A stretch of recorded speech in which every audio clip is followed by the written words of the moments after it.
자, 우리 사도행전 12장 1절에서 19절 말씀인데요. 오늘 우리에게 주신 하나님 말씀 우리 한 목소리로 함께 저와 여러분들이 한 목소리가 아니라 교독하겠습니다. 제가 먼저 읽고 여러분들이 읽으시고 함께 하겠습니다. 제가 먼저 읽겠습니다.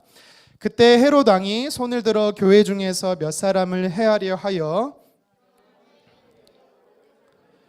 유대인들이 이 일을 기뻐하는 것을 보고 베드로도 잡으려 할새 때로는 무교절 기간이라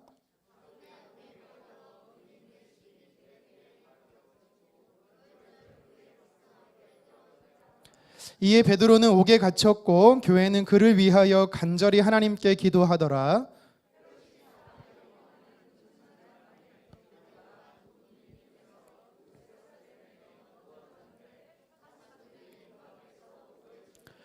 호련히 주의 사자가 나타나매 옥중에 광채가 빛나며 또 베드로의 옆구리를 쳐 깨워 이르되 급히 일어나라 하니 쇠사슬이 그 손에서 벗어지더라.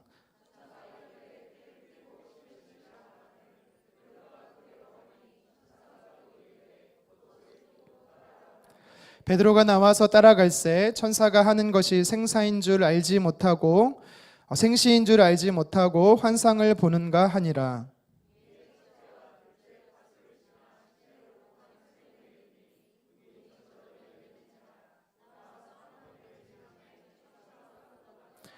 이에 베드로가 정신이 들어 이르되 내가 이제야 참으로 주께서 그의 천사를 보내어 나를 헤롯의 손과 유다 백성의 모든 기대에서 벗어나게 하신 줄 알겠노라 하여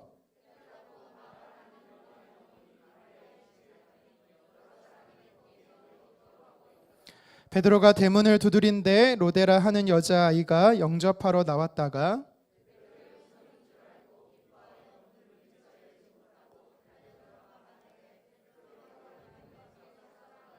그들이 말하되 내가 미쳤다 하나 여자아이는 힘써 말하되 참말이라 하니 그들이 말하되 그러면 그의 천사라 하더라.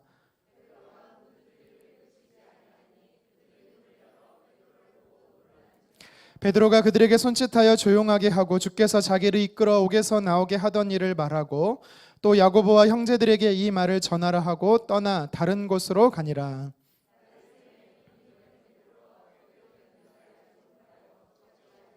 같이 읽겠습니다.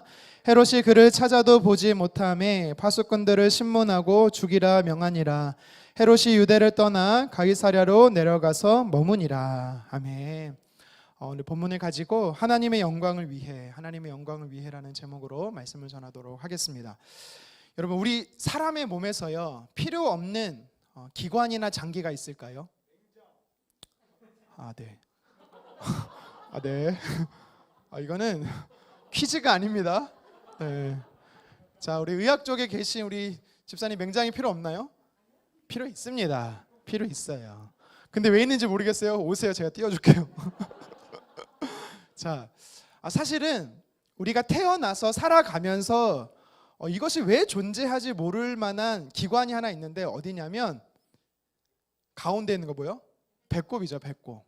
왜냐하면 배꼽은 사실 우리가 태어나서 필요한 장기가 아니라 기관이 아니라 몸속에 있을 때 어머니 몸속에 있을 때 이제 우리가 이제 양수에 있다 보니까 숨을 쉬거나 영양분을 공급받을 때 사실 탯줄을 통해서 공급받게 되죠. 그래서 배꼽은 생명줄이라고 해요. 없어서는 안 되는 거죠. 그 역할이 사실은 우리가 의식하지 못하고 인지하지 못해서 그렇지 필요한 존재입니다. 그래서 어떤 분들은 그래요. 배꼽은 앞뒤를 구분하는 거기 위해서, 허리가 어딘지 알기 위해서 구분하는 거라고 하지만 사실은 먼저 역할을 하는 것이지요.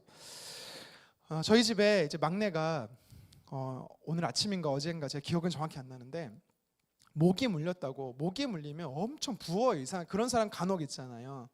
모기는 이제 오형피를 좋아한다라고 해요. 이거는 또 과학적으로. 물리면 되게 탱탱 부어요. 그러는 사람들이 있더라고요. 그래서 제가 한번 생각을 해보는 거예요. 모기 같은 해충은 왜 필요할까? 여러분, 모기가 왜 필요할까요? 모기뿐만이 아니죠. 파리나 바퀴벌레나 여러분들 들으면 싫어할 만한 해충들 왜 하나님께서 창조하셨을까요? 지금 우리나라 생명과학기술은요 유전자를 조작을 해서 모기를 퇴치할 수가 있대요. 그러니까 박멸할 수가 있대요. 그런 기술이 있다라고 합니다. 이미 벌써. 그럼에도 불구하고 우리가 이제 가스나 아니면 스프레이나 아니면 약으로 우리가 이제 일부 우리를 공격한 핏 빨아먹는 모기만 잡으려고 하지 씨를 말리지는 않잖아요. 그 이유는 생태계에 어떤 변화가 올 줄을 모르기 때문에. 그래서 모기가 만약 사라짐으로 인해서 자연 생태계에 어떤 큰 변화가 오고 그것으로 인하여서 이제 악영향이 우리 사람에게 부메랑으로 올지를 모르기 때문에 박멸하지 않는다라는 거예요. 사실 여러분 근데 모기는요 해충이긴 하지만 우리가 해충이라고 말하지만 모기가 하는 중요한 역할들이 있습니다. 여러분 보통 이제 우리 가루바지라고 하잖아요. 이렇게 바람이 날려서 꽃들이 이제 번식을 하게 되는데 대부분 꽃들이 어떻게 번식하는지 아세요? 그렇죠? 벌로. 그래서 벌이 이제 이렇게 옮겨 다니면서 꿀을 따면서 옮겨 다니면서 이렇게 암수 수술 이렇게 연결이 되는 건데 좀 아주 작은 꽃 있죠. 아주 작은 꽃이나 아니면 여러분 이름 들어봤을 겁니다. 카카오꽃. 카카오 하면은 뭐 이렇게 인터넷 사이트 생각하시는데 카카오꽃 되게 작은 우리가 만약에 모기를 박멸하면요 당장 여러분들이 좋아하는 초콜릿을 우리가 생산할 수가 없는 거예요. 꽃들이 사라지니까. 그래서 모기의 종류 중에 암모기라고 하는 그 존모기과의 모기가 이 카카오꽃을 가루바지를 한다라고 해요. 저도 이거를 이번에 새로 말씀을 준비하면서 알았습니다. 그러니까 이처럼 하나님께서 창조하신 우리가 해롭다라고 생각하는 것조차도 알게 모르게 보면은 창조의 목적이 있고 유익하게 유용하게 사용되고 있는 것을 보게 되는 것이죠. 우리는 무엇을 만들 때 제조할 때 목적을 가지고 만듭니다. 여러분 그렇다면 저와 여러분들은 하나님께서 왜 만드셨을까요? 무엇을 위해서 창조하셨을까요? 자, 오늘은 이것에 대해서 오늘 말씀을 통해 좀 살펴보기를 원하는데요. 신학자들이 성경을 가지고 우리 기독교 교리를 정리한 게 있어요. 우리 한번 들어봤을 겁니다. 소요리 문답이라는 걸 들어봤을 거예요. 웨스터민스터 소요리 문답을 보면 제일 첫 번째 질문이 있어요. 제일 첫 번째 질문이 뭔지 혹시 아세요? 네? 그거 맞을 거예요. 희찬이 혹시 뭔지 아니? 네, 모를 줄 알았어요. 사람이 제일 되는 목적이 무엇이냐라는 질문인데 이것에 대해서 소요리 문답은 이렇게 답변합니다. 우리 한 목소리로 함께 같이 한번 읽어보겠습니다. 시작. 사람이 제일 되는 목적은 하나님을 영화롭게 하는 것과 영원토록 그를 즐거워하는 것이다. 아멘. 하나님께서 우리를 창조하시고 하나님께서 우리를 만드신 이유, 다시 말해 정체성이죠. 그리스도인의 정체성, 우리가 무엇을 위해 살아가야 하는가에 대해서 이 소요리 문답인 제일 첫 번째 질문으로 이야기를 하고 있는데 바로 하나님을 기쁘시게 하는 것, 하나님께 영광 올려드리는 것이다 라고 이야기하는 것입니다. 성경도 동일하게 이야기하고 있지요. 우리 이사야서 43장 21절 말씀을 같이 한 목소리로 읽겠습니다. 이 백성은 내가 나를 위하여 지었나니 나를 찬송하게 하려 함이니라. 아멘. 여기 21절 하반절에 보면 나를 찬송하기 위해서, 하나님을 찬양하기 위해서 하나님이 우리를 만드셨대요. 그래서 우리는요 할 수만 있다면 우리 뭐 금요기도에도 마찬가지고 수요예배도 마찬가지고 주일 예배 때 찬양할 때 새 노래로 하나님을 찬양해야 되는 것입니다. 많은 물소리와 같은 우리가 하나님께 올려드려야 되는 거예요. 그런데 여기서 말하는 찬송은요 우리가 노래로 부르는 그런 찬송은 아니에요. 사실대로 말하면, 이렇게 정확히 말하면 원어가 이 트힐라라는 단어인데요. 이것은 찬송, 칭찬, 영광이라는 뜻입니다. 그러니까 우리가 노래를 부르면서 하나님의 위대하심과 높으심을 올려드리는 것, 그리고 우리가 하나님을 간증한다 그러죠. 우리 다니엘 기도에는 표가 있죠. 하나님을 간증하는 주인공이 되자. 그러니까 하나님이 내 삶에 어떻게 역사하시고 어떻게 일하셨는지를 자랑하는 것, 그것으로 인하여 하나님께서 영광 받으신다라는 것입니다. 그리고 저와 여러분들의 삶을 통해서 하나님을 기쁘시게 하는 것, 이것이 우리의 존재 목적이요 하나님이 우리를 창조하신 목적이다라는 것이죠. 그래서 오늘 말씀을 통해서 구체적으로 우리가 어떻게 살아가는 것이 하나님께 영광을 올려드리는 것인지, 우리가 어떻게 살아가는 것이 하나님을 기쁘시게 하는 것이고 하나님을 자랑하는 것이고 또 하나님께 우리의 노래를 통해서 올려드리는 것인지를 우리 두 가지를 좀 살펴봤으면 좋겠습니다. 첫 번째가 하나님께 영광 올려드리는 삶은요 무엇이다? 복음 전파다라고 성경은 오늘 말씀이 도전하고 있지요. 우리 같이 1절 말씀을 다시 한번 읽어보도록 하겠습니다. 시작. 그때에 헤롯 왕이 손을 들어 교회 중에서 몇 사람을 해하려 하여. 아멘. 자, 사도행전 12장의 말씀을 우리가 읽기는 19절까지 읽었지만 전반적으로 좀 살펴보려고 하는데요. 사도행전 12장을 시작하면서 성경은 그때라는 말로 시작하고 있습니다. 여기서 말하는 그때라는 것은요 12장을 우리가 읽고 있지만 11장과 10장과 9장과 8장, 그러니까 앞선 이 초대교회 상황이 한창 진행되고 있을 때를 이야기하고 있는 것입니다. 이때는요 초대교회에 두 가지 변화가 있었어요. 큰 변화가 두 가지가 있었습니다. 첫 번째 변화가 뭐냐면 복음의 확산이었어요. 복음의 확산. 예수님께서 육신의 몸을 가지고 이 땅에 오셨을 때 물론 가끔씩 예수님은 이방인 땅 예루살렘을 떠나서 또 이스라엘을 떠나서 이방 땅에 가시기도 하셨지만 대부분 예수님은요 유대인들을 대상으로 복음을 전하셨습니다. 그런데 예수님께서 이제 십자가에 달리시고 또 부활하셔서 또 하늘나라로 올라가실 때 승천하실 때는요 예수님께서 이렇게 명하십니다. 뭐라고 명하시냐면 제자가 되라. 그러면서 복음을 전해라 하면서 온 열방에까지 복음을 전하라라고 말씀하세요. 그런데 그때라는 이 단어에 보면은 어떤 일들이 이렇게 벌어지냐면 예수님 이후에 복음이 확산됐다라고 말씀을 드렸잖아요. 10장에서 보면 사도행전 10장에서 보면은 어떤 내용을 담고 있냐면 예루살렘을 중심으로 해서 북쪽 이제 가이사랴라고 말합니다. 그곳에 로마 군사였던 100명의 군사를 지휘하던 이 고넬료라는 사람이요. 그는 유대인이 아니었어요. 그럼에도 불구하고 그에게 성령이 임합니다. 성령이 임하는 사건이 사도행전 11장 또 10장 11장에 나와요. 예수님께서는요 유대인들을 대상으로 복음을 전했었는데 예수님께서 부활하시고 승천하시고 나니까 복음이 예루살렘과 유대인 중심에서 이제는요 예루살렘을 넘어선 이방 땅까지 복음이 확산되는 것을 볼 수가 있죠. 또 그 앞선 말씀에 보면 사도행전 8장에 나와요. 사도행전 8장에 어떤 일이 벌어지냐면 이 에디오피아인 이 네시 간다게라는 사람이 등장해요. 그는요 예루살렘 중심으로 따지면 남쪽이에요. 남쪽에 그도 이방인인데 불구하고 복음을 접하게 됩니다. 빌립을 통해서 예수님을 영접하게 돼요. 그러니까 그때에 어떤 일이 벌어졌냐면 어떤 변화가 있었냐면 복음이 예루살렘에서만 멈췄던 것이 아니라 남쪽으로 북쪽으로 전 세계로 퍼져나가기 시작했다라는 것입니다. 오늘 성경에 말하는 그때가 바로 이런 변화가 있었을 때를 이야기하는 것이지요. 그런데 오늘 1절에서 3절에 보니까 당시 이렇게 복음이 확산되고 있을 때 어떤 일이 또 있었냐면 복음의 핍박이 좀 있었어요. 두 번째 변화가 바로 복음의 핍박입니다. 헤롯 왕이 이제 오늘 말씀에 등장하죠. 여러분 성경에는 헤롯 왕이 한 4-5명 등장하거든요.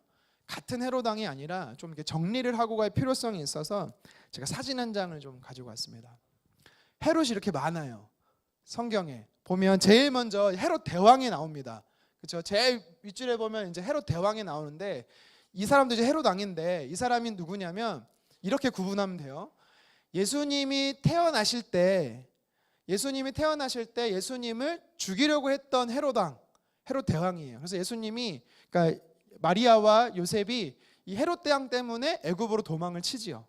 그때가 헤롯은 이 헤롯 대왕이고요.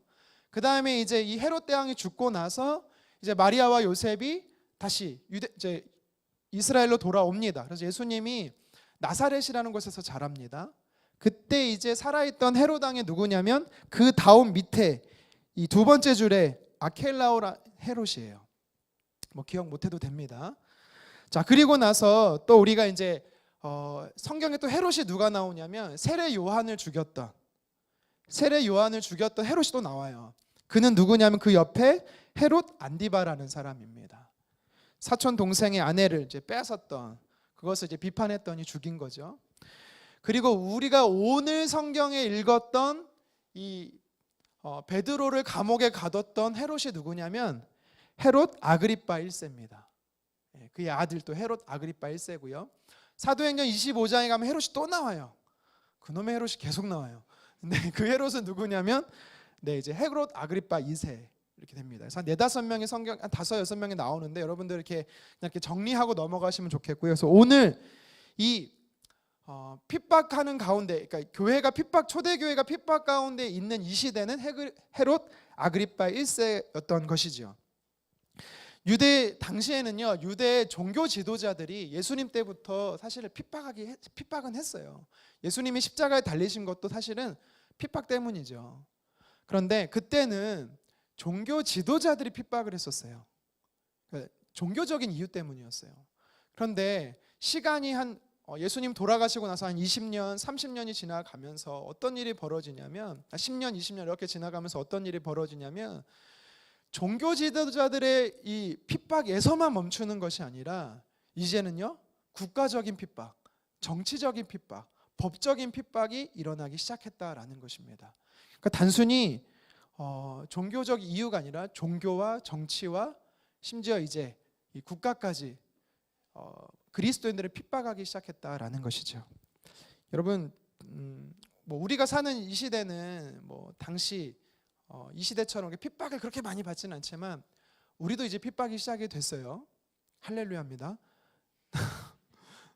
핍박이 있어야 순결하게 될 수가 있는 것 같아요. 여러분, 북한은 사실 뭐 말할 수 없는 핍박이 많지만 중국도 사실 핍박이 굉장히 심해요.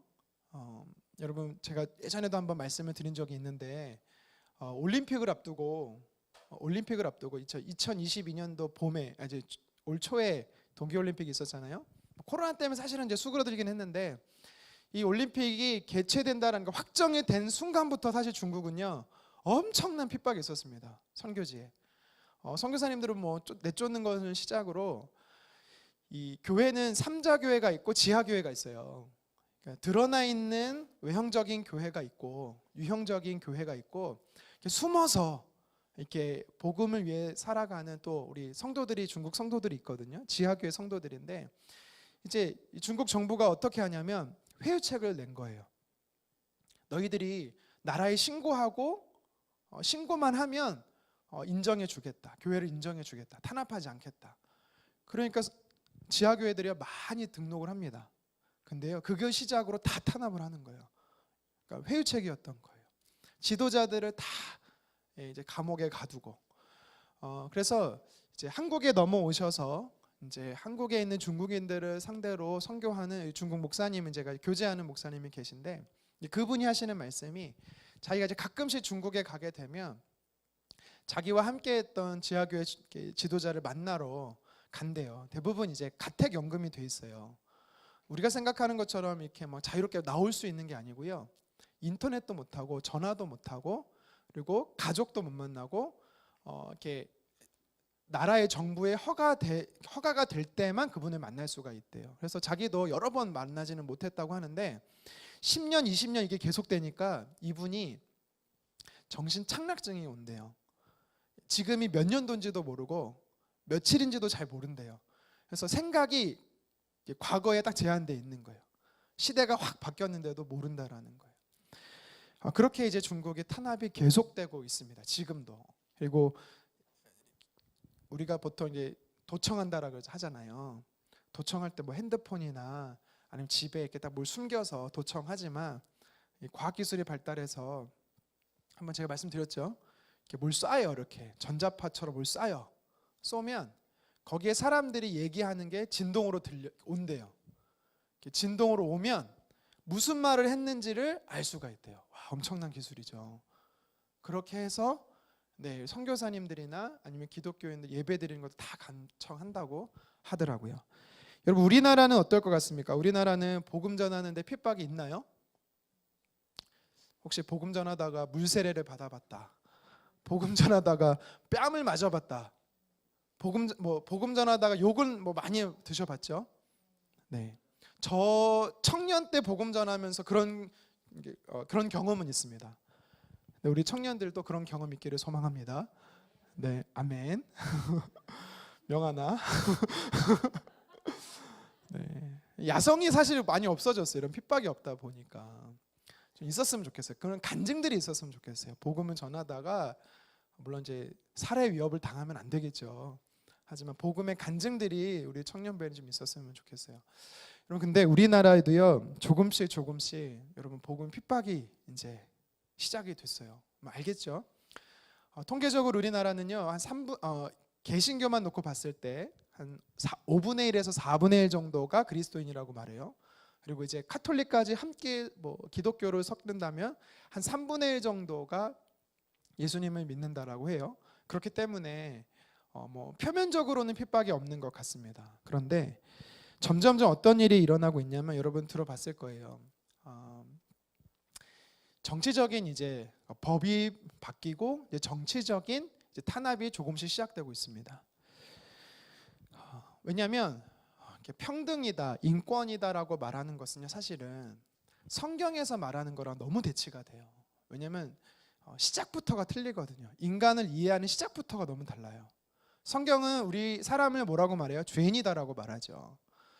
아담과 하와부터 시작된 원죄로 인해서 우리는 다 죄인이라고 말합니다. 하지만 세상에서 말하는 이 인간론은요 사람이 죄인이 아니에요. 다 평등하고 다 의인이에요. 시작부터가 달라요. 그렇기 때문에 우리가 그건 죄야라고 말하는 것에 대해서 그들은요 그것은 죄가 아니라 다양성이다라고 이야기를 해요. 다양성. 그래서 성경이 말하는 것에 대해서 우리가 죄다라고 말하면 반감을 갖게 되는 것입니다. 여자가 되든 남자가 되든 또 무엇을 하든 그것은 개인의 스타일이기 때문에 존중받아야 된다라는 거예요. 소돔과 고모로처럼 살아가는 것을 우리는 죄다라고 이야기를 하지만 다양성이 존중된 사회라고 그리고 발달된 인간 문화가 향상된 발달된 사회라고 그들은 이야기를 합니다. 그러니까 맞지가 않는 거예요. 불보듯 뻔하죠. 앞으로 어떤 일이 벌어질지. 이미 미국과 서구 유럽에서 이미 법이 바뀌어지고 시작은 사실 교육부터 바뀌었어요. 법부터 바꾼 게 아니라 교육부터 바뀌고 그다음에 정치적으로 법이 바뀌니까 이제 교회가 탄압받기 시작되는 것입니다. 뭐 짧게는 몇 년, 길게는 10년 이상. 어쩌면 지금 우리가 사실 뭐 차별금지법을 반대하는 이유가 사실 여기 있잖아요. 막아낼 수는 있을 거라고 생각을 합니다. 그런데요, 실제적으로 이 단체들이 주장하는 게 뭐냐면 시간 싸움이다라고 봐요. 시간 싸움. 얼마 남지 않았다라고 봅니다. 그래서 당장은 못하더라도 장기적인 전략을 갖고 있어요. 이들은 통계적으로 기독교인 수치가 점점점 줄고 있기 때문에 개신교인들이 유독 이제 카톨릭보다 개신교가 더 반대가 심해요. 그래서 개신교의 인구가 점점 줄어가기 때문에 시간적으로 오래 걸릴 뿐이지 언젠가는 이 법이 통과될 것이다라고 이야기를 합니다. 그러니까 답답한 거죠, 사실은. 2000년 전인 이 당시 그리고 2000년이 지난 오늘 우리가 살아가는 이 시대 교회는요 핍박이 있습니다. 역시도 정치적 기반이었어요. 당시도 우리가 이제 지금 살아가는 이 시대도 정치적 기반 때문에 이제 핍박이 시작될 건데 당시도 마찬가지입니다. 헤롯은요 종전에는 유대인 종교 지도자들을 많이 핍박을 했다라면 이제는 그는요 정치적인 기반이 유대인들이었어요. 그러니까 정치적 그 기반이 유대인들이기 때문에 유대인들이 좋아하는 것을 할 수밖에 없습니다. 오늘 말씀 2절과 3절에 보니까 사도 중에 야고보를 죽였어요. 그랬더니 어떤 일이 벌어져요? 유대인들이 너무 좋아하는 거야. 자신의 정치 기반이 됐던 사람들이 지지하는 것입니다. 그러니까 어떻게 해요? 교회의 지도자인 베드로까지도 죽이려고 한 것이었습니다. 다른 말로 하면 교회를 와해시키려고 했던 거예요. 이런 일들은요 예수님 때 이후로 초대교회 때부터 있었고 앞으로도 우리 때도 있을 거고요. 우리 다음 세대가 살아가는 시대는 더 심해질 겁니다. 예수님께서요 오늘 성경을 통해서 하나님께서 우리에게 주시는 메시지가 있습니다. 뭐냐면 복음을 위해서 살라라는 거예요. 여러분 우리가 왜 모여서 예배하고 우리가 모여서 하나 되는 이유가 뭡니까? 교회 공동체를 세워가는 이유가 무엇일까요? 우리 교회가 존재하는 목적이 무엇일까요?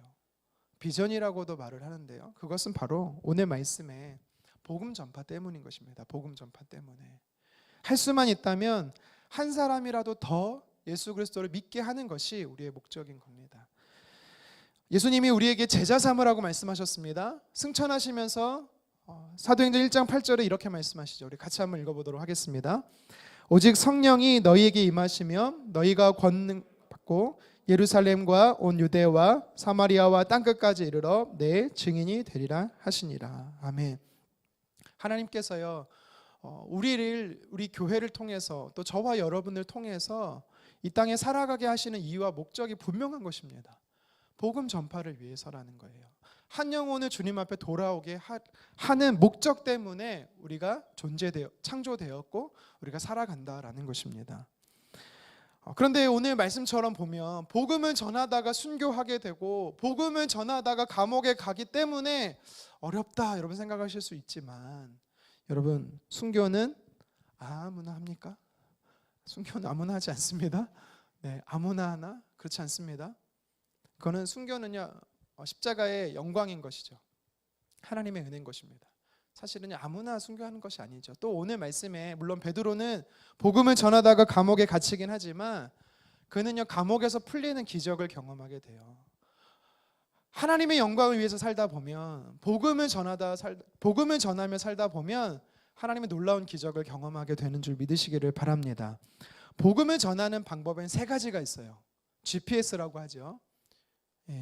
위치 추적 시스템이 아니라 GPS는 약자예요. G는 뭐예요?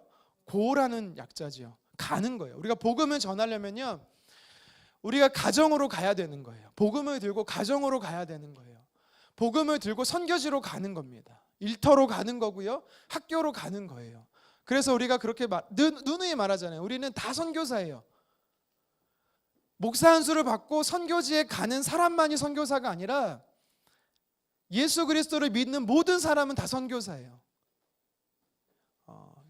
교회는요, 예수님을 모르는 자들을 불러 모읍니다. 하나님께서요, 우리에게 세상 속에 살아가는 우리를 교회로 부르세요. 그리고 하나님을 예배하게 하시고 다시 세상으로 보내십니다. 이 보낼 때 바로 여기서 선교사라는 말이 나오는 거예요. 저와 여러분들은요, 사실 세상 속에 살아가는 사람입니다. 보냄받은 사람이죠. 그래서 우리는 가야 되는 것입니다. 두 번째로 GPS의 P는 뭐죠? 프레이입니다. 기도하는 겁니다. 실질적으로 선교지에 누군가를 보내고 선교지에 누군가 갔는데 기도하지 않는다? 여러분, 그러면 이것은요 총알이 없는 권총과도 같은 거예요. 총알이 없는 총과도 같은 거예요. 정말 기도가 먼저 시작이 쌓여지고 또 기도로 동참해야 되는 거예요. 사실 그래서 보내서 보내짐을 받아서 간 사람보다 기도하는 사람이 더 많아야 되는 것입니다. 여러분, 그래서 우리 교회가 이렇게 이제 다시금 또 2학기 전도를 이제 목요일에 시작을 하는데 여러분들 나는 이 시간에 참여하지 못하니까 나는 전도하지 못한다, 여러분 그렇게 생각하시면 안 되고요. 나는 참여하지 못한다 할지라도 우리가 또 마지막 주에 매달 마지막 주에 우리가 또 소그룹별로 복음을 전할 수 있는 시간들을 가지려고 하는데 나는 시간이 안 돼서 못한다, 여러분 그렇게 생각하시면 안 되고요. 누군가가 복음을 전한다라면 여러분 기도하셔야 되는 거예요. 이게 함께 우리가 선교하는 것입니다. 세 번째는 뭐예요? S, 샌드입니다. 보내는 거죠. 후원하는 것입니다. 우리가 물질로 후원하는 것이고요. 또 누군가가 선교지로 갈 수 있도록 훈련하는 것, 보내는 것이지요. 이 세 가지 중에 어느 것이 먼저고 어느 것이 나중인 것이 아니라 삼박자를 갖춰서 함께 움직여져야 복음을 전할 수가 있는 것입니다.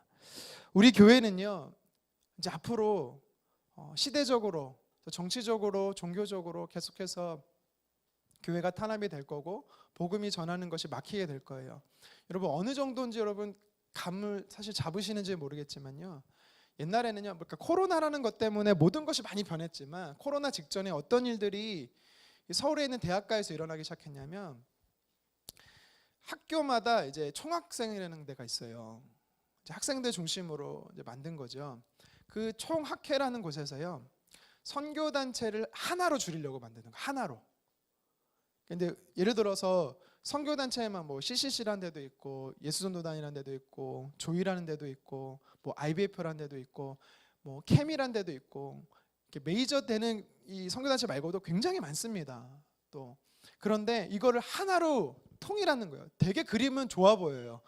이게 하나로 뭉치자, 연합하자. 이게 뭐의 시작이냐면 점점점 없애기 시작하는 거예요. 그리고 또 한 가지는 이제 동아리방을 그래서 안 줘요. 옛날에는 각 동아리마다 등록하게 되면 10명씩 이상이면 동아리방을 줬거든요. 근데 이제 방 하나만 만들어서 못 모이게 하는 거예요.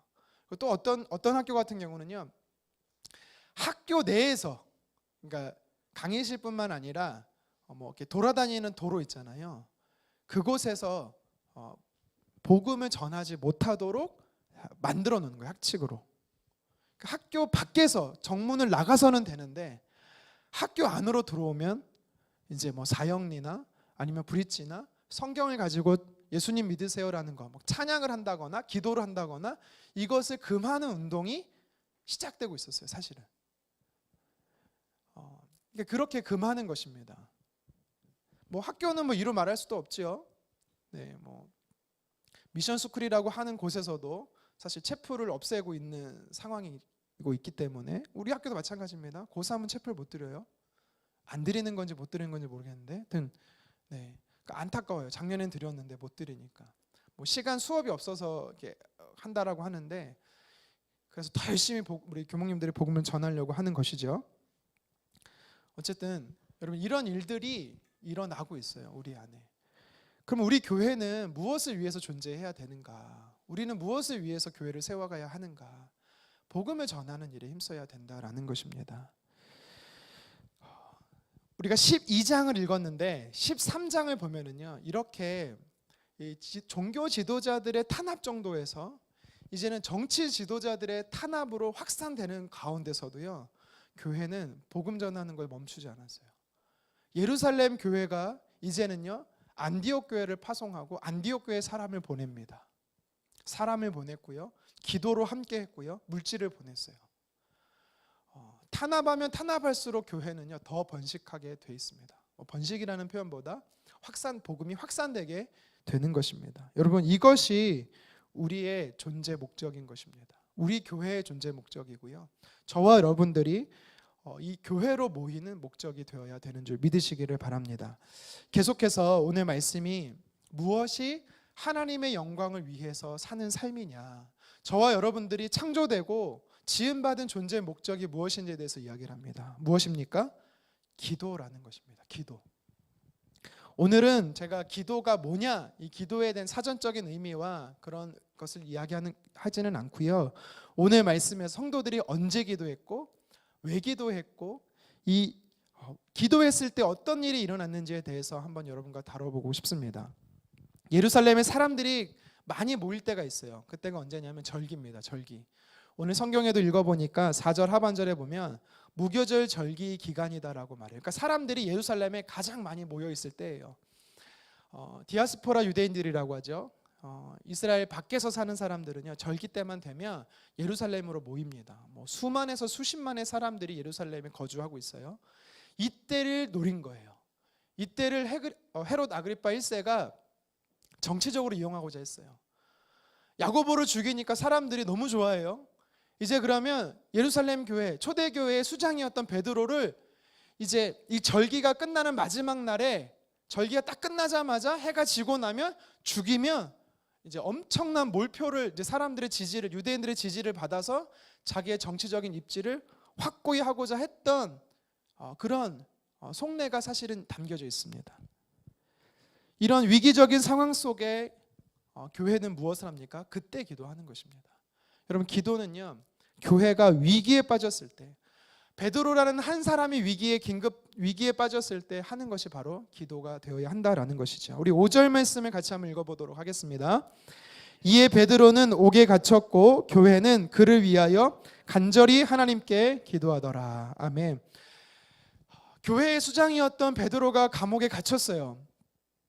그랬더니 이스라엘 백성들이 기도하는데 그냥 기도한 게 아니라 간절히 기도하기 시작합니다. 여러분, 간절히 기도하는 것, 무엇이 간절히 기도하는 것일까요? 헬라어로 보면은 이 간절하다라는 단어가 뭐냐면 에크테노스라는 것입니다. 여러분, 어떻게 해야 간절히 기도하는 걸까요? 이렇게 기도하는 걸까요? 네. 인상 팍 쓰면서, 인상을 팍 쓰면서 하는 게 간절한 기도일까요? 아니면 막 엎드려서 하는 기도가 간절한 기도일까요? 물론 그것도 간절한 기도는 맞지요.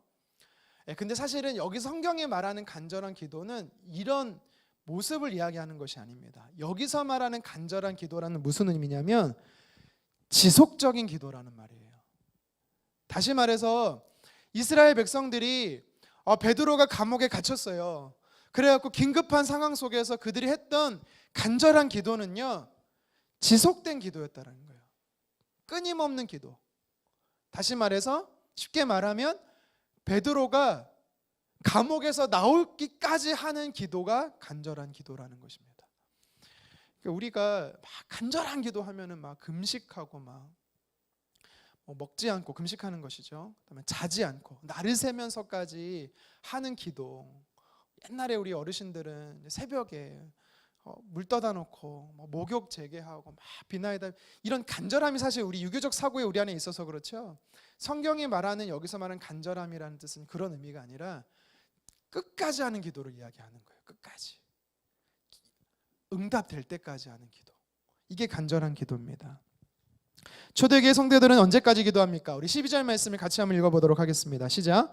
깨닫고 마가라 하는 요한의 어머니 마리아의 집에 가니 여러 사람이 거기에 모여 기도하고 있더라. 아멘. 그러니까 이게 지금 깨닫다라는 단어가 나오는데 누가 깨달은 거냐면 베드로가 깨달은 거예요. 베드로가 감옥에 갇혀 있었는데 천사가 나타나서 자기를 이제 깨워서 착고에 차였던 게 다 풀려나고 문을 2번 통과해서 나와 보니까 탈출하게 된 거예요. 그때서 정신을 딱 차린 거예요.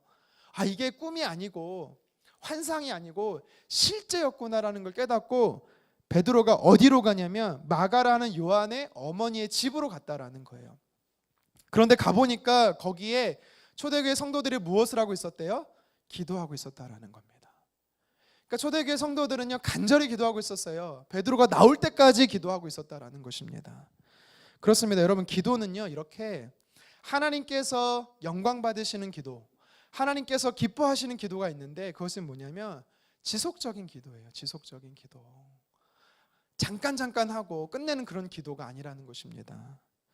많은 성도들이 기도를 합니다. 그런데 끈질긴 기도를 잘 못해요. 우리 사무엘상 1장 12절 상반절 같이 한번 읽어보도록 하겠습니다. 시작. 그가 여호와 앞에 오래 기도하는 동안에. 아멘. 사무엘 선지자의 어머니 한나의 기도예요. 성경이 한나의 기도에 대해서 뭐라고 말하고 있냐면 오래 기도했다라고 말해요. 오랜 기간 동안 기도했다. 여기서 말하는 오랜 기도도 동일한 의미예요. 시간적으로 오래 기도했다라는 말도 되지만 응답이 될 때까지 기도했다라는 것입니다. 응답이 될 때까지. 한나의 아들이었던 그 어머니의 그 아들인가요? 한나의 아들이었던 사무엘 선지자도 뭐라고 말하고 있습니까? 내가 이스라엘 민족을 위해서 기도를 쉬는 것을 멈추지 않겠다. 기도를 쉬는 것을 죄로 여기겠다. 기도를 쉬는 죄를 범하지 않겠다라고 이야기를 합니다. 계속해서 기도하는 것입니다. 이게 간절함의 기도예요. 물론 긴급하니까 위급하니까 막 다급해서 전심으로 열심히 기도하는 것도 맞지만 오늘 성경이 말하는 하나님께 영광 올려드리는 기도가 뭐냐? 끈질긴 기도예요. 지속적인 기도, 계속적인 기도라는 것입니다. 복음을 위해서 우리가 살아가는 삶에 있으면 이것과 함께 끈질긴 기도가 동반되어야 된다라고 오늘 성경은 우리에게 도전하는 것입니다. 여러분 아마 이제 인터넷이나 아니면 집에서 이런 기도의 손을 본 적 있을 거예요. 기도하는 손. 여러분 본 적 있죠? 네, 어디서든 한 번쯤 아마 봤을 겁니다. 이 사진은요, 1508년에 이 독일 화가인 이 알브레히트 듀러라는 사람이 그린 그림이에요. 실제적인 그림인데 이 그림에는요 스토리가 있습니다. 어떤 스토리가 있냐면 이 알브레히트 듀러라는 사람이 사실 청년 때 너무 집이 가난했어요. 그림을 그리는 걸 너무 좋아하고 또 그림을 너무 그리고 싶고 배우고 싶은데 너무나 가난하니까 그림을 그릴 수가 없는 거예요. 그래서 그림을 포기했습니다. 근데 함께 그림을 그렸던 고향의 친구가 있었어요. 딱 보니까 자기보다 이 뒤로가 재능이 너무나 있는 거예요. 그래서 어떤 결정을 하냐면 친구가 자기가 그림 그리는 걸 포기합니다. 그리고 자기가 일을 하면서 뒤로의 생활을 뒷바라지합니다. 그래서 권면을 하는 거예요. 너는 그림하면 성공할 수 있어. 성공할 수 있으니까 너는 그림을 포기하지 마. 내가 너를 지원해 줄게. 그래서 뒤로는요 공부에 전념하고요, 미술 공부에 전념하고 그 친구로 인해서 나중에는 성공하게 됩니다. 금이환영이라고 하죠. 이제 고향으로 돌아와서 그 자기를 후원해줬던 친구를 이제 은혜 갚기 위해서 친구를 찾아갑니다. 근데 친구의 집에 찾아갔더니 이 뒤로가 놀라운 사실 한 가지 깨달아요. 뭐였냐면 이미 자기는 성공을 했고 이미 자기 이름은 높아져 있었는데 그 친구의 집에 가보니까 그때까지도 그 친구가 뒤로를 위해서 기도하고 있었다라는 겁니다. 그래서 뒤로가 깨달은 거예요. 내가 재능이 있었고 물론 친구가 도와주긴 했지만 내 노력이 있었고 내 재능이 있어서 내가 성공한 줄 알았지만 아니었구나. 지금까지 계속해서 끈질기게 기도하던 내 친구가 있었기 때문에 내가 성공할 수 있었구나. 그래서요 뒤로가요 그때 친구의 기도하는 손의 모습을 보고 그림을 그렸는 게 바로 우리가 방금 전에 보았던 기도하는 손입니다. 오늘 본문에도 보면은 베드로죠. 베드로가 이제 감옥에서 나와서 이 마리아의 집에 갈 때까지 이스라엘 초대교회 성도들은요 계속해서 기도를 멈추지 않고 있었다라는 것을 우리는 볼 수가 있습니다. 여러분 그렇습니다. 기적은 언제 일어납니까? 기적은요 기도할 때 일어나는 것입니다. 여러분 기도는 언제 일어납니까? 하나님의 영광을 위할 때 일어나는 것입니다. 성경에서 보여지고 성경에서 기록되어 있는 우리가 기적이다라고 말하는 사건들이 많이 있습니다. 구약이든 신약이든. 그런데 공통점이 딱 한 가지예요. 어떤 공통점이냐? 하나님의 영광을 위할 때 기적이 일어나는 것입니다. 성경에서 기적이라고 말하는 것을 랜덤으로 아무 때나 하나님께서 베풀어 주시는 게 아니라 그것이 하나님의 영광을 위한다라고 하면 하나님께서 베풀어 주시는 게 기적이라는 것이에요. 예수님이 성경에서 사람을 살리죠. 3번 살립니다. 예수님이 회당장의 딸 야이로 회당장의 딸을 살리죠. 나사로를 또 살리기도 합니다. 그리고 수가성 이 나인성이죠. 나인성 과부의 아들을 3번 살리는데 공통점이 있어요. 다 하나님의 영광을 위하셨다라는 거예요. 예수님께서요 뭐 병든 자를 고치시고 귀신을 내쫓습니다. 많은 기적을 행합니다. 공통점이 있습니다. 그것이 다 하나님의 영광을 위했다라는 겁니다. 성경에 보면은 이방의 사도와 850대 1로 갈멜산에서 싸웠던 이 엘리야 선지자를 볼 수가 있어요. 그가 쌓았던 제단에 그들이 이방 사도들이 쌓았던 이방 제사장들이 쌓았던 제단과 하나님을 예배하는 엘리야가 세웠던 제단이 2개가 있습니다. 흥건하게 물을 붓습니다. 온 제단이 다 젖어요. 그런데 어느 제단에 하나님의 불이 활활 타오릅니까? 엘리야의 제단에 활활 타오르는 거예요. 하나님 왜 그런 기적을 베푸십니까? 왜 그 역사를 하나님께서 엘리야에게만 베푸십니까? 엘리야에게 베푸십니까? 하나님의 영광이 있었기 때문이에요. 하나님은요 자신의 영광을 다른 이에게 빼앗기는 것을 절대 싫어하십니다. 우리 이사야서 48장 11절 한번 같이 한번 읽어보겠습니다. 나는 나를 위하여 이룰 것이라 어찌 내 이름을 욕되게 하리요 내 영광을 다른 자에게 주지 아니하리라. 아멘. 하나님께서는요 하나님의 영광이 빼앗기지 않기 위해서 기적을 베풀어 주시는 겁니다.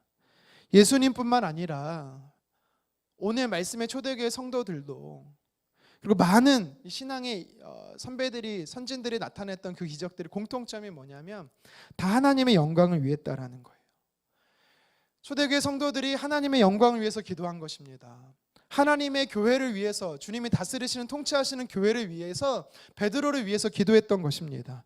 그랬더니 오늘 말씀에 놀라운 기적이 일어난 것이죠. 그런데 반대로 우리가 하나님의 영광을 위하면 기적이 일어나고 하나님의 영광을 위해서 기도하면 기적이 일어나지만 반대로요 하나님의 영광을 가로채면 기적이 아니라 저주가 임합니다. 우리가 읽진 않았지만 20절부터 쭉 말씀을 살펴보면 헤롯의 결과가 나와요. 헤롯 아그리파 1세의 결과가 나옵니다. 자, 우리 사도행전 12장 23절 말씀을 같이 한번 읽어봤으면 좋겠습니다. 시작. 헤롯이 영광을 하나님께로 돌리지 아니하므로 주의 사자가 곧 친히 벌레에게 먹혀 죽으니라. 아멘. 다시 말해서요, 하나님의 영광을 이 헤롯이 가로챘더니 어떤 일이 벌어집니까? 저주가 임했는데 벌레에 먹혀 죽었다라고 말해요. 벌레가 어떻게 이제 헤롯을 먹었는지는 모르겠지만 이 역사학자 요세푸스에 따르면요, 이 헤롯은 5일 동안 심한 복통 가운데 장폐색증으로 죽었다라고 말합니다. 토기장이가 목적을 가지고 도구를 만들죠. 토기를 만듭니다. 근데 자기의 목적에 안 맞으면 어떡합니까? 바로 깨버리는 것이죠. 하나님도 마찬가지예요. 하나님도요, 창조의 목적을 위해서, 다시 말해 자기의 영광을 위해서 만드십니다. 그런데 그 영광과 배치되면 어떻게 합니까? 오늘 이 헤롯과 같이 하나님께서는 깨버리시는 겁니다. 저주하신다는 거죠. 여러분, 그래서 우리는 기억해야 돼요. 하나님의 영광을 위해 살아야 되는 것입니다. 하나님의 영광을 위해서 복음을 전해야 되는 거고, 하나님의 영광을 위해서 우리가 기도해야 되는 것입니다. 오늘 성경이 우리에게 두 가지를 도전하는 것이죠. 그럴 때 기적이 일어나는 것입니다. 베드로가 감옥에서 나올 수 있었던 것은 예루살렘 교회 성도들의 간절한 기도 때문이었어요. 천사가 베드로에게 찾아와서 그를 끄집어낸 것은 맞지만 초대교회 성도들이 기도했기 때문에 하나님의 천사가 베드로에게 간 것입니다. 기도할 때 역사가 일어나는 것입니다. 초대교회 성도들은 위기가 왔을 때 하나님 앞에 간절히 기도했습니다. 이 간절히 기도했다라는 게 뭐예요? 끈질기게 기도했다라는 겁니다. 응답이 되어질 때까지 기도했다라는 거예요. 그런데 너무 잘했어요. 너무 잘했지만 오늘 말씀에 보면 아쉬운 점이 한 가지 등장하죠. 어떤 점이냐면 분명히 간절히 기도했지만 응답의 확신은 없었어요. 참 아이러니하죠. 하나님 앞에 간절히 기도했습니다. 응답이 되어질 때까지는 기도했어요. 그런데 정말 응답이 될지는 또 모르고 있었다라는 거예요. 참 아이러니하죠. 우리 13절과 14절 말씀을 같이 한번 읽어보도록 하겠습니다.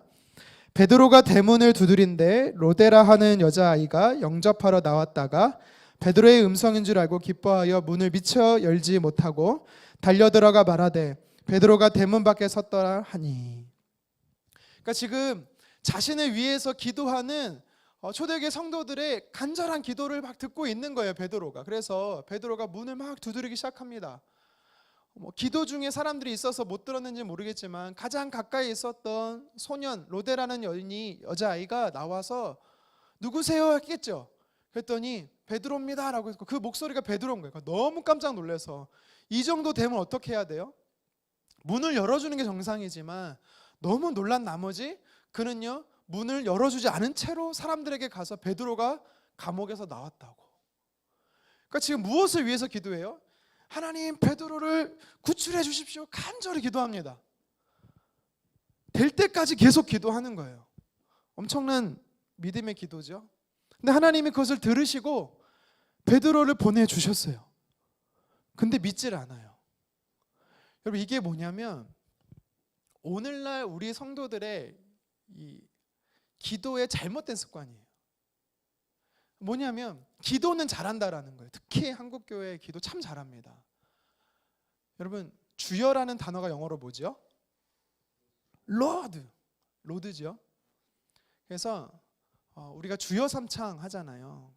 80년대 90년대 주여 삼창 하면 다 떠나갔잖아요. 요새는 이제 주여 1창만 하지만 근데 이제 외국 선교사님들이 목사님들이 한국에 와서 이걸 경험한 거예요. 주여 삼창을. 그래서 이제 여러분 들어보셨나요? 자기네 나라로 돌아가서 이거를 적용해야겠다 해서 로드를 크게 3번 외칩시다 하고 로드 하는데 기도의 맛이 안 난다는 거예요. 그래서 한글말로 주여를 외치는 선교지에서 그 정도로 간절히 부르짖는다고 합니다. 여러분, 근데 문제는 뭐냐면 우리가 그렇게 기도를 잘해요. 우리 민족이. 그런데 문제는 뭐냐면 끈질기게 간절히 기도합니다. 근데 문제는 하나님이 응답하셨음에도 불구하고 응답이 안 하실 거를 믿고 기도한다는 거예요. 참 아이러니하죠. 간절히 기도는 하는데 하나님 그렇게 응답할 것에 대해서 믿지 않는다라는 거예요. 이게 우리 연약한 모습이에요. 당시 초대교회 성도들도 그랬다라는 겁니다. 너무 뜻밖이어서 못 믿을 수도 있겠지만 이 로데라는 여인이 아이가 베드로가 나왔다고, 하나님이 우리의 기도에 응답하셨다고, 하나님 역사하셨다라고 말을 했음에도 불구하고 너 미친 거 아니야? 너 지금 착각을 본 거야. 심지어 뭐라고 말하냐면 진짜요 믿어주세요 하니까 환상이라고, 천사일 뿐이라고 이렇게 이야기를 하는 것입니다. 해프닝으로 끝났어요. 물론 해프닝으로 끝났습니다. 진짜 베드로였어요. 그런데 이런 모습이 우리 안에 있다라는 것입니다. 기도의 명언 중에 이런 말이 있습니다. 우리의 기도와 하나님의 자비는, 그러니까 하나님의 응답이라고 이해하시면 됩니다. 우리의 기도와 하나님의 응답은 한 우물에 두레박과도 같다. 두 개의 두레박과 같다. 이게 좀 무슨 말 어려울 수 있는데, 여러분 우리가 옛날에 우물에서 물을 기를 때 어떻게 해요? 한쪽에 무게를 주면 한쪽이 기울어져 있잖아요. 힘의 무게가, 그렇죠? 하나가 이해 못하시는 것 같아서, 네. 한쪽이, 그러니까 물을 깃고 올라오려면 한쪽에 내려가야 돼요. 물을 빼면은 또 반대로 또 올라가요, 그렇죠? 무엇을 말하고자 하는 거냐면 우리가 기도하면 당연히 응답이 되는, 이게 순서라는 거예요. 그래서 조지 뮬러 목사님 비슷한 얘기를 했어요. 뭐라고 말하냐면 내가 5만 번의 기도의 응답을 받았는데 나에게 특별함이 있는 게 아니라 나는 한 가지 명확하게 확신하고 기도한다. 뭐냐면 기도하면 하나님 반드시 응답한다. 기도하면 반드시 응답한다. 내가 기도하지 않아서 그렇지 기도하면 하나님 반드시 응답한다. 이 사실을 믿었어요. 그래서 조지 뮬러 목사님이 자기가 기도하기 시작하면 그때부터 무엇을 하냐면 자기는 어떻게 하나님 응답하실지를 그때부터 확인한다. 그분이 그렇게 말씀하셨어요. 근데 우리는 어떻게 합니까? 기도는, 제가 전문 용어를 써서 죄송합니다, 죽어라 기도합니다. 쎄 빠지게 기도합니다. 근데 어떻게 해요? 응답은 안 될 거야. 2시간 3시간 기도하고 나가면서 기도 응답은 안 되겠지? 그래도 내가 기도했으니까 가자. 참 아이러니한 모습이 우리 안에 있다라는 거예요. 물론 저도 그렇습니다. 저도 그래요. 어려우니까, 안 될 것 같으니까 기도합니다. 기도하는 동안에 확신이 드는데 기도를 마치고 나가면 진짜 안 되면 어떡하지? 이런 연약한 모습이 제 안에 있다라는 거예요. 아닙니다. 오늘 성경은 우리에게 분명히 얘기하고 있습니다. 우리 몇 가지 성경 구절을 같이 한번 읽어보겠습니다. 예레미야 33장 3절입니다. 시작. 너는 내게 부르짖으라. 내가 내게 응답하겠고 내가 알지 못하는 크고 은밀한 일을 내게 보이리라. 아멘. 이사야서 58장 9절입니다. 내가 부를 때에는 나 여호와가 응답하겠고 내가 부르짖을 때에는 내가 여기 있다 하리라. 아멘. 하나님께서 선지자들을 통해서 계속해서 우리에게 주시는 말씀이 뭐냐면 기도하면 응답한다예요. 기도의 의무를 기르면 반드시 응답이라는 것이 내려간다라는 것입니다. 기도라는 것이 내려가게 되면 응답이라는 것이 올라오게 된다라는 것입니다. 예수님도 마찬가지예요. 예수님도 우리에게 동일한 말씀하셨어요. 우리 마태복음 7장 11절 읽겠습니다. 너희가 악한 자라도 좋은 것으로 자식에게 좋은 것으로 줄 줄 알거든 하물며 하늘에 계신 너희 아버지께 구하는 자에게 좋은 것으로 주시지 않겠느냐. 하나님께서요 뭐라고 말씀하시냐면 이 앞절에 우리가 11절만 읽었지만 8절, 9절, 10절 구하고 찾고 두드리라 계속해서 말씀하시는 겁니다. 기도하라라는 거죠. 이제 말씀을 좀 정리하겠습니다. 교회의 탄압이 시작이 됐어요. 시작이 됐다보다 이전부터 있었지만 강화되기 시작했어요. 단순히 종교적인 이유로만 탄압이 됐던 것이 아니라 법적으로, 정치적으로, 국가적으로 초대교회에 탄압이 시작이 되었습니다. 그런데 이스라엘 백성들, 특별히 초대교회 성도들은요 그 탄압 때문에 복음 전하는 걸 멈추지 않았다라는 겁니다. 13장에 가서는요 복음이 더 확산되고 있습니다. 여러분 우리 교회가, 저와 여러분들의 창조된 목적, 우리 교회가 존재하는 목적이 무엇입니까? 복음 전하는 것이 되어야 된다라는 겁니다. 할 수만 있다면 한 사람이라도 더 우리가 복음 전하는 것에 힘쓰시기를 주님의 이름으로 축원합니다. 오늘 말씀이 또 우리에게 도전하는 것이죠. 무엇이 하나님의 영광을 위해 사는 것이냐, 사는 삶이냐. 첫 번째 베드로처럼 복음을 전하는 거였다라면 두 번째 초대교회 성도들과 같이 기도하라는 것입니다. 어떤 어려움이 닥쳤을 때, 위기의 순간에 닥쳤을 때, 여러분들 개인적인 문제, 가정적인 문제, 직장의 문제, 사업의 문제, 또 우리가 교회적으로 문제가 많이 있을 수 있어요. 우리 안에 삶에 이 베드로가 옥에 갇혔듯이 착고가 매이고 문이 다 걸어져 잠겨져 있는, 막혀 있는 막다른 골목과 같은 일들이 우리 안에 있을 수 있습니다. 여러분 그럴 때마다 여러분들은 무엇을 하시겠습니까? 그때도 우리는 하나님의 영광을 위해서 살아야 되는 것이죠. 바로 기도라는 것입니다. 기도할 때 하나님의 기적은 일어나고요, 복음을 전할 때 하나님의 기적은 일어납니다. 왜요? 기적은 하나님의 영광을 위할 때 일어나기 때문이죠. 그래서 저와 여러분들이 특별히 우리 금요기도에 모이신 저와 여러분들은 하나님의 영광을 위해 살았으면 좋겠어요. 정말 복음 위해서 살았으면 좋겠고, 직접적으로 복음을 전하든 아니면 기도로 후원하든 아니면은 우리가 물질로 후원하든 보내는 사람이 되든, 여러분 우리는 이 복음 전파에 힘썼으면 좋겠습니다. 뿐만 아니라 그 복음 전파를 위해서 어려움이 당면했을 때 응답될 때까지, 하나님이 역사하실 때까지 끈질기게 기도함으로 하나님께 영광 올려드리는 저와 여러분 되었으면 좋겠습니다. 우리 마지막으로 성경 한 구절 읽고 우리 찬양하고 기도의 자리로 나가도록 하겠습니다. 우리 고린도전서 10장 31절 말씀입니다. 함께 읽겠습니다. 그런즉 너희가 먹든지 마시든지 무엇을 하든지 다 하나님의 영광을 위하여 하라. 오타가 좀 났는데요. 다시 한번 읽겠습니다. 시작. 그런즉 너희가 먹든지 마시든지 무엇을 하든지 다 하나님의 영광을 위하여 하라. 아멘. 여러분 이 말씀을 기억하면서 우리 교회는, 우리 하나님께서 우리 교회를 세우신 목적이 분명합니다. 무엇입니까? 영혼 학원을 통해서 복음을, 다음 세대의 복음을 세우는 것, 또 우리가 살아가는 이 강북 지역, 이 지역에 복음을 전하는 것, 또 이 나라의 민족을 위해서, 그리고 세계 선교 열방을 위해서 우리는요 복음을 전하는 것입니다. 제가 지난 주일날 우리 청년들이 농담으로 받아들일 수도 있겠지만 내년 여름에는 청년 수련회를 몽골에서 하겠다고 했습니다. 웃으신 겁니까? 웃으신 건 아니죠? 나도 가야지 이거죠? 네. 자, 그래서 우리 또 현지에 계신 목사님께 연결을 했어요. 네.